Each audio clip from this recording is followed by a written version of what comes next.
Con las fuerzas ucranianas en Kursk instaladas prácticamente ya hace un mes y medio, el alto mando ruso tuvo que decidir qué pasos tomar y cuáles medidas serían las correctas para expulsar al enemigo de su territorio.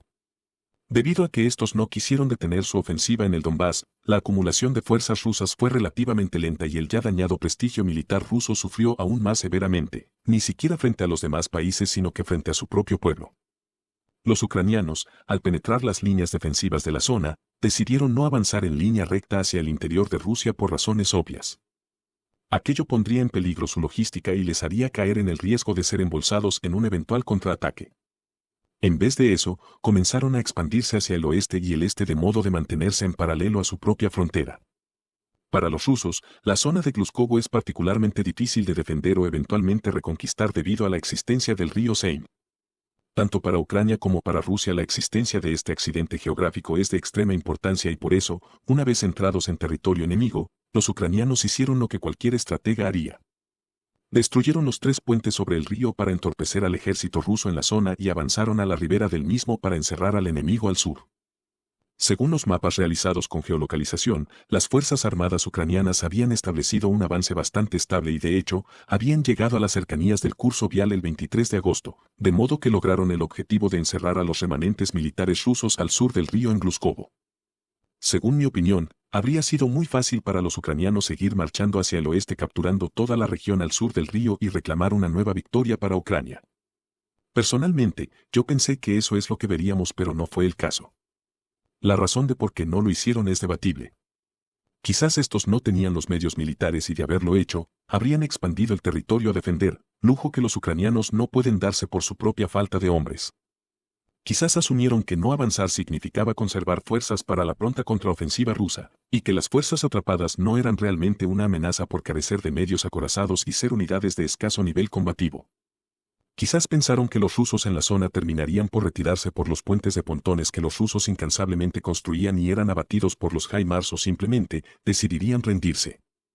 Quizás asumieron que por aquella zona no era posible un contraataque ruso en tanto los pontones se mantuviesen siempre vigilados y visitados por los no muy bienvenidos HIMARS, convirtiendo efectivamente al río en un obstáculo sin necesidad de destinar hombres a su defensa. Por así decirlo, el propio curso fluvial y la presencia de los HIMARS se constituía en una trinchera de agua muy fácilmente defendible. O quizás querían formar un señuelo que al parecer ha resultado efectivo. Sea como fuere, la zona al sur del río en Gluskovo se transformó en una suerte de tierra de nadie y esa es la situación en la que nos encontrábamos cuando inició la contraofensiva rusa. El contraataque ruso comenzó el 10 de septiembre y para el 11 había tenido éxito en el este de Suravli, al noreste de Koronevo. Elementos del 51º Regimiento Aerotransportado ruso avanzaron al norte y noreste de Snagost. La evidencia visual sugiere que los rusos están lanzando contraataques a nivel de compañía y estos se están realizando con unidades veteranas que saben combatir y tienen experiencia. Para el inicio de la contraofensiva, no se tenía información respecto del uso de conscriptos, aunque aquello no puede descartarse de plano ya que conocida es la práctica de forzar a estos a firmar contratos militares de modo de convertirlos en kontratnikis. Para el día 12, los avances rusos se ralentizaron debido a los contraataques ucranianos. Aquel día, las autoridades rusas afirmaban haber recapturado 11 villas, incluyendo Apanasovka, Vyajovo, Visnievka, Gordievka, entre otras. Otro desarrollo importante fue un movimiento ucraniano local al sur de Veseloye. Este último es estratégicamente decidor pero lo veremos luego en este video. El avance ruso se podría cuantificar en diferentes términos, siendo las estimaciones maximalistas de unos 58 kilómetros cuadrados. Sea como fuere, la intención ucraniana de convertir el río Seim en un obstáculo se demostró nuevamente este día cuando atacaron un pontón ruso recién construido gracias a los sistemas HIMARS. Como resulta obvio, la zona objetivo de la ofensiva rusa es aquella en la que los ucranianos habían logrado acercarse al río Seim puesto que de esa forma, podrían atacar esta saliente en un movimiento de pinza y de hecho al parecer, lo consiguieron ya que abrieron un corredor a lo largo de la curvatura del curso fluvial. Las autoridades rusas han reportado que comenzaron a desplegar unidades veteranas como formaciones de la 106ª División de Fuerzas Aerotransportadas. Estas fuerzas, al parecer, al menos están entrenadas y cuentan con equipo suficiente. Desde la invasión ucraniana, los rusos se habían apoyado en el uso de conscriptos y unidades pobremente equipadas y apenas entrenadas, por lo que la adición de estas unidades de choque es un cambio de estrategia que nos dice que para Rusia ahora la atención se está trasladando desde el Donbass hacia Kursk. Para el día 13, la contraofensiva rusa ya es un hecho y el portavoz del Pentágono general mayor Patrick Ryder indicó que los rusos están realizando una especie de contraataque, pero el militar estadounidense lo calificó de marginal. Si bien el contraataque ruso no podría calificarse de, entre comillas, total, sí que viene a ser un nuevo desarrollo de los acontecimientos. El presidente Zelensky dijo aquel día que los rusos tienen en la zona unos 40.000 soldados, aunque no especificó su composición. Pueden ser estos unidades de élite, o conscriptos, o soldados a contrata, reclutas o simplemente miembros de la Guardia Fronteriza. Muy probablemente, la menor parte sean unidades efectivas o al menos con experiencia combativa y la mayoría sean fuerzas novicias. Las imágenes de geolocalización parecen indicar que los contraataques, o al menos los vectores de avance los establecen tropas aerotransportadas o de infantería de marina. La acumulación del personal cerca de Kursk sirve para concluir que la presión sobre otros frentes, en particular el avance del Donbass, ha sido alterado y que se está preparando una contraofensiva total. Desde inicios de septiembre vemos que el avance hacia Pokrovsk se ha ralentizado. Sin embargo, no hay evidencia que unidades masivas hayan sido transferidas desde allí hasta Kursk. Por esa razón, este atascamiento en Pokrovsk no necesariamente se deba a la ofensiva ucraniana en territorio ruso. Lo mismo no se puede decir respecto de la munición de artillería, ya que la disparidad de medios según Zelensky ha disminuido.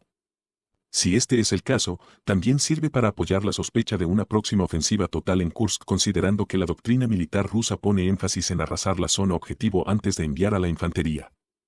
El día 15, fuerzas rusas reportan haber capturado áreas en la región de Gluskovo, pero no hay información.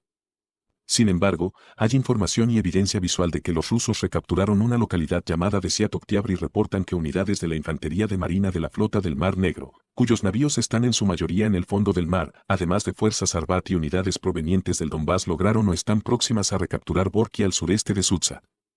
Para el 16, fuerzas rusas capturaron Uspenkovka, al sur de Korenevo y finalmente, según estos, aseguraron Borki en su totalidad. Según fuentes del Financial Times, un oficial de inteligencia ucraniano estima que las fuerzas rusas que están actualmente peleando o preparándose para hacerlo en Kursk son 38.000 hombres. Para el 17 y el 18 ambos bandos indican que se recrudecen los combates, aunque no hay evidencia visual respecto de avances o retrocesos de fuerzas. El único antecedente gráfico que existe es de un contraataque ruso el 16 de septiembre realizado en Lyubimovka y que fue repelido por las tropas ucranianas. Para este día, las autoridades rusas están preparando la evacuación de la localidad de Koronevo. Al parecer, los rusos han fijado una fecha máxima para expulsar a los ucranianos de su territorio para mediados de octubre y desean tener una ventaja de 5-1 respecto de estos. Esto tiene sentido, puesto que repetitivamente se dice en las ciencias militares que un atacante debería tener una ventaja de 3-1, por lo que 50.000 a 60.000 hombres deberían fácilmente expulsar a los supuestos 10.000 ucranianos presentes en Kursk. Si los rusos desean tal ventaja, quiere decir que la mayoría de los hombres que participen en la contraofensiva total serán novicios liderados por unidades escogidas. A pesar de esta enorme necesidad de hombres que aqueja al Kremlin, Putin ha declinado la petición del Ministerio de Defensa de llamar una nueva ola de movilización debido al posible caos que puede provocar en la sociedad rusa. Solo es cosa de recordar la primera movilización parcial de septiembre del 2022 para hacerse una idea. También llama la atención que la población rusa no haya llenado los cantones de reclutamiento de manera espontánea inspirados por patriótico fervor, ya que después de todo, territorio patrio está siendo invadido por fuerzas enemigas. Con todo, los altos mandos rusos creen que la imposición de una movilización al menos parcial es inevitable para poder llevar a cabo las operaciones en Kursk y en el Donbass simultáneamente, y ni qué decir para ganar la guerra. Para el 19 se han reportado avances ucranianos al sur de Gluskovo y esto ha sido confirmado por el comandante de los Akhmat, comandante Alaudinov. Los movimientos al sur de Gluskovo no tienen que ser entendidos como un avance separado del esfuerzo principal ucraniano en Kursk. Para el 20 de septiembre, algunos analistas han confirmado ataques ucranianos de tamaño de compañías al sur de Veseloye, pero las fuerzas rusas supuestamente han repelido el ataque. Entonces, ¿qué conclusiones podemos sacar de todo esto? Supongo que no es necesario aclarar que estas son conjeturas y tienen que tomarse como tales y solo son emitidas por alguien que cuenta con información parcial e incompleta. El hecho de que los ucranianos no hayan avanzado hacia el oeste paralelo al sur del río Seim al parecer no es coincidencia. Que hayan dejado fuerzas enemigas considerables al sur de este en la zona de Gluskovo relativamente en paz puede significar tres cosas. Que no los consideraban una amenaza debido al enorme tiempo de aislamiento que habían experimentado y la consiguiente fractura moral que necesariamente han sufrido. Que no tenían los medios para deshacerse de aquellos. que deseaban convertirlos en señuelos para forzar el ataque ruso precisamente donde ocurrió. Después de todo, aquellas unidades rusas atrapadas al sur en Gluskovo, independiente del número, son unidades de la Rosgvardía y conscriptos de unidades fronterizas. Por lo tanto, rescatarlos o reforzarlos es un imperativo para el gobierno. Por supuesto, este imperativo no es moral, ni siquiera militar, ya que aquellas fuerzas carecen del nivel combativo como para tomarse siquiera la molestia y al Kremlin, en definitiva, no le interesa el destino de aquellos hombres. Sin embargo, dejarlos a su suerte significaría enemistarse con la propia población civil, cosa que desea evitar Putin. Por lo tanto, si los ucranianos dejaron a aquellos hombres en paz implica que deseaban utilizarlos como cebos para dirigir el contraataque precisamente donde ocurrió. Es decir, en la curvatura del río Seine. Además de servir de señuelos, y por muy débiles que se encuentren, estas fuerzas podrían coordinar el ataque con las fuerzas rusas que venían del norte, realizando así un movimiento de pinza contra las unidades ucranianas que cerraban el paso en la paralela del río. La posición de las fuerzas ucranianas que se topaban con el río se encontraban en un lugar tácticamente vulnerable y aquello no podía ser desconocido por ningún bando. Luego de un par de días adentrados en el contraataque, los rusos lograron abrir un corredor hacia el sur el día 13 y de hecho lo realizaron con un movimiento de pinza. Sin embargo, aquel desarrollo de los acontecimientos podría haber sido esperado por los ucranianos por dos razones. Primero, porque el mismo día en que el corredor de tierra ruso se logró paralelo al río Seine, los ucranianos lanzaron una ofensiva al sur de Veseloye. La idea aquí, por supuesto, no es cambiar territorio perdido por nuevo territorio en otro lugar. La idea es evitar que las fuerzas atrapadas puedan tener demasiada libertad de acción.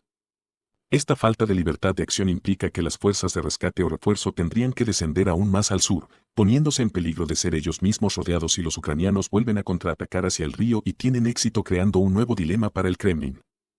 Y segundo, porque los ucranianos no contraatacaron contra la ribera del río perdida de manera desesperada y fanática. Es más, curiosamente comenzaron a avanzar hacia el norte y esto solo refuerza la idea de que están conformes de que fuerzas rusas avancen al sur. Que hayan decidido avanzar al norte solo puede explicarse por el río. Mientras más al norte avancen, más posibilidades tienen de atrapar a la mayor cantidad de efectivos rusos que se adentren por el corredor de tierra buscando reforzar este contraataque, y para ello, solo deben girar al oeste. De esa manera, Ucrania está aumentando las posibilidades de provocar una nueva derrota a Rusia, aunque también se están exponiendo peligrosamente. Uno solo puede preguntarse: ¿por qué los rusos atacaron precisamente por aquella zona? Después de todo, podrían haber atacado desde la zona oriental de la saliente ucraniana. En aquella zona existen carreteras idóneas para mover personal, sobre todo la que atraviesa Bolsoye-Soldatskoye, la cual habría puesto a los rusos en posición de amenazar la posesión ucraniana en Sutsa, que es en definitiva sinónimo del éxito ucraniano en esta incursión, por lo que su rápida recaptura o por lo menos puesta en peligro habría servido mucho más desde un punto de vista propagandístico. Desde un punto de vista militar y estratégico habría tenido las mismas consecuencias que el contraataque realizado por la curvatura del río Seine y mucho menos riesgos. Esta decisión del alto mando ruso podría significar que estos están realizando precisamente lo que los ucranianos desearon o previeron y se están adentrando a una trampa preparada de antemano. O quizás, realmente el avance ruso está teniendo mucho éxito y la incursión ucraniana será derrotada. Por ahora, hasta aquí llega el video. Muchas gracias por detenerse en este canal. Saludos cordiales.